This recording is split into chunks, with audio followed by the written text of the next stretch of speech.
Halo, nama saya Sherlan. Hari ini saya mau menjelaskan mengenai bagaimana cara mendaftarkan suatu perkara di pengadilan agama dan bagaimana saja tahap-tahap atau tata cara beracara di pengadilan agama itu sendiri. Oke, sekarang kita akan membahas bagaimana cara mendaftarkan suatu gugatan atau suatu perkara ke pengadilan agama. Yang pertama adalah pihak yang berperkara datang ke pengadilan agama dengan membawa surat gugatan atau surat permohonannya. Kemudian yang kedua adalah pihak yang berperkara menghadap ke petugas meja pertama dan menyerahkan surat gugatan atau permohonan minimal 2 rangkap. Kemudian untuk surat gugatan ditambah sejumlah tergugat. Yang ketiga adalah petugas meja pertama dapat memberikan penjelasan yang dianggap perlu berkenaan dengan perkara yang diajukan. Setelah itu petugas akan menaksir biaya panjar dan kemudian dituliskan ke dalam surat kuasa untuk membayar atau biasa disingkat sebagai SKUM. Kemudian biaya panjar biasanya diperkirakan harus mencukupi untuk menyelesaikan perkara tersebut, di mana tercantum dalam pasal 193 RBG atau pasal 90 Undang-Undang Republik Indonesia Nomor 3 Tahun 2006 tentang perubahan atas Undang-Undang Nomor 7 Tahun 1989 tentang Peradilan Agama. Nah, di step ketiga ini ada beberapa catatan. Yang pertama adalah bagi orang yang tidak mampu dapat diizinkan berperkara secara pro deo atau cuma-cuma, namun harus ada syaratnya, harus dibuktikan dengan melampirkan surat keterangan dari lurah atau kepala desa setempat yang dilegalisir oleh camat.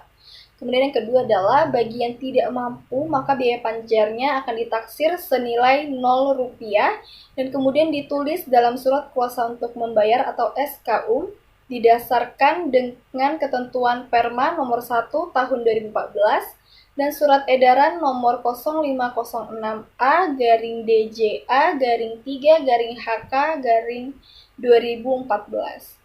Kemudian step yang keempat adalah petugas meja pertama menyerahkan kembali surat gugatan atau permohonan kepada pihak yang berperkara disertai dengan surat kuasa untuk membayar atau SKUM dalam rangkap 3.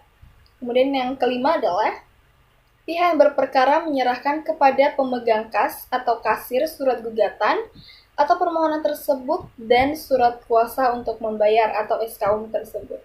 Kemudian yang keenam adalah pemegang kas menandatangani SKUM tersebut, kemudian dibubuhkan nomor urut perkara dan tanggal penerimaan perkara dalam surat kuasa untuk membayar tersebut dalam gugatan atau permohonan. Kemudian step selanjutnya adalah pemegang kas menyerahkan asli surat kuasa untuk membayar kepada pihak yang berperkara sebagai dasar penyetoran biaya panjar perkara ke bank. Yang kedelapan adalah pihak yang berperkara datang ke loket layanan bank dan mengisi slip penyetoran pajar biaya perkara, kemudian mengisi data dalam slip bank tersebut sesuai dengan surat kuasa untuk membayar, seperti nomor urut dan besarnya biaya penyetoran. Kemudian pihak yang berperkara menyerahkan slip bank yang telah diisi dan menyetorkan uang sebesar yang tertera dalam slip bank tersebut. Kemudian step yang ke-9 adalah setelah pihak yang berperkara menerima slip bank yang telah divalidasi dari petugas layanan bank, pihak berperkara menunjukkan slip bank tersebut dan menyerahkan surat kuasa untuk membayar atau SKUM tersebut kepada pemegang kas. Kemudian yang 10 adalah pemegang kas telah meneliti slip bank kemudian menyerahkan kembali kepada pihak yang berperkara. Kemudian pemegang kas akan memberikan tanda lunas dalam surat kuasa untuk membayar tersebut dan menyerahkannya kembali kepada pihak yang berperkara. Kemudian step ke-11 adalah pihak yang berperkara menyerahkan kepada meja kedua surat gugatan atau surat permohonan tersebut sebanyak jumlah tergugat atau termohon ditambah 2 rangkap serta tindasan pertama surat kuasa untuk membayar atau SKUM tersebut. Kemudian yang ke-12 adalah petugas meja kedua mendaftar atau mencatat surat kuasa atau permohonan dalam register bersangkutan serta memberi nomor register pada surat gugatan atau permohonan tersebut yang diambil dari nomor pendaftaran yang diberikan oleh pemegang kas.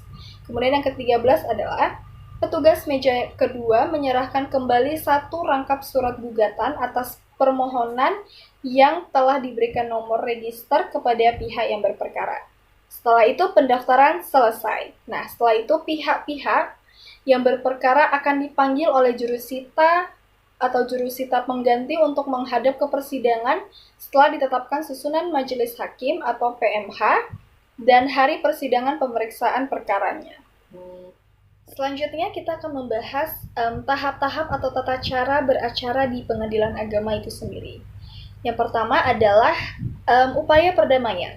Jadi sebelum hakim melakukan pemeriksaan perkara atau memulai pembacaan surat gugatan, biasa hakim diwajibkan untuk mengusahakan suatu perdamaian untuk kedua belah pihak yang berperkara, sebagaimana yang tercantum dalam pasal 154 RBG.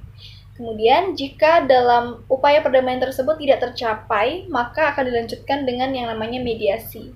Nah, dalam mediasi ini sendiri, para pihak yang berperkara diberikan leluasa untuk memilih mediator sendiri dari pengadilan agama tanpa dipungut biaya. Atau mereka dapat menggunakan mediator sendiri dari luar dan seluruh biayanya akan ditanggung oleh pihak yang berperkara sesuai dengan kesepakatan. Kemudian apabila terjadi perdamaian, maka akan dibuatkan akta perdamaian atau akta van vergelijk. Akta perdamaian ini mempunyai kekuatan hukum yang sama dengan putusan hakim dan dapat dieksekusi, tetapi tidak dapat dimintakan banding, kasasi, maupun peninjauan kembali. Kemudian, apabila tidak terjadi perdamaian dalam mediasi, baik perkara perceraian maupun perkara perdata umum biasa, maka proses pemeriksaan perkara akan dilanjutkan ke pembacaan surat gugatan penggugat. Dalam tahap ini, sebelum surat gugatan dibacakan, jika perkara perceraian, hakim wajib menyatakan sidang tertutup untuk umum, sementara perkara perdata untuk sidangnya selalu terbuka. Kemudian, surat gugatan penggugat yang diajukan ke pengadilan agama itu dibacakan oleh penggugat sendiri atau salah seorang majelis hakim. Dan sebelum diberikan kesempatan oleh majelis hakim kepada tergugat memberikan tanggapan atau jawabannya, pihak penggugat punya hak untuk mengubah, mencabut, atau mempertahankan isi gugatan tersebut. Apabila penggugat menyatakan tetap tidak ada perubahan dan tambahan dalam gugatannya itu, kemudian persidangan dilanjutkan ke tahap berikutnya, yaitu tahap jawaban tergugat. Setelah gugatan dibacakan, kemudian tergugat diberikan kesempatan mengajukan jawaban, baik ketika sidang hari itu juga atau sidang berikutnya. Jawaban tergugat dapat dilakukan secara tertulis atau lisan, berdasarkan pasal 158 ayat 1 RBG. Pada tahap jawaban ini, tergugat dapat pula mengajukan eksepsi atau tangkisan atau rekopensi atau gugatan balik, dan pihak tergugat tidak perlu membayar panjar biaya perkara. Selanjutnya adalah replik penggugat. Setelah tergugat menyampaikan jawabannya, kemudian si penggugat diberi kesempatan untuk menanggapi sesuai dengan pendapat penggugat. Pada tahap ini mungkin penggugat tetap mempertahankan gugatannya atau bisa pula merubah sikap dengan membenarkan jawaban atau bantahan tergugat. Kemudian selanjutnya adalah duplik tergugat. Setelah penggugat menyampaikan repliknya, kemudian tergugat diberi kesempatan untuk menanggapi atau menyampaikan dupliknya. Dalam tahap ini dapat diulang-ulang sampai ada titik temu antara penggugat dengan tergugat. Apabila acara jawab-menjawab dianggap cukup oleh hakim, dan masih ada hal-hal yang tidak disepakati oleh kedua belah pihak, maka hal ini dilanjutkan dengan acara pembuktian. Selanjutnya adalah pembuktian. Nah, pada tahap ini pembuktian tersebut, penggugat dan tergugat diberi kesempatan yang sama untuk mengajukan bukti-bukti, baik berupa bukti surat maupun saksi-saksi secara bergantian yang diatur oleh hakim. Kemudian, step selanjutnya adalah kesimpulan para pihak. Pada tahap ini, baik penggugat maupun tergugat diberi kesempatan yang sama untuk mengajukan pendapat akhir yang merupakan kesimpulan hasil pemeriksaan selama sidang berlangsung menurut pandangan masing-masing. Kesimpulan yang diberikan ini dapat berupa lisan dan dapat pula secara tertulis. Kemudian selanjutnya adalah musyawarah majelis hakim. Rapat permusyawarahan majelis hakim itu bersifat rahasia. Jadi, dalam rapat permusyawarahan majelis hakim, semua hakim menyampaikan pertimbangan atau pendapat baik secara lisan maupun tertulis. Jika terdapat perbedaan pendapat, maka diambil suara terbanyak dan pendapat yang berbeda tersebut dapat dimuat dalam putusan. Step terakhirnya adalah putusan hakim. Setelah selesai musyawarah majelis hakim, sesuai dengan jadwal sidang, pada tahap ini akan dibacakan putusan majelis hakim. Setelah dibacakan putusan tersebut, penggugat maupun tergugat berhak mengajukan upaya hukum banding dalam tenggang waktu 14 hari setelah putusan diucapkan. Apabila penggugat atau tergugat tidak hadir saat dibacakan putusan, maka jurusita pengadilan agama akan menyampaikan isi atau amar putusan tersebut kepada pihak yang tidak hadir. Dan putusan baru berkekuatan hukum tetap setelah 14 hari amar putusan diterima oleh pihak yang tidak hadir itu. Jadi itu adalah tahap-tahap atau tata cara dari suatu acara di pengadilan agama. Sekian penjelasan dari saya, terima kasih.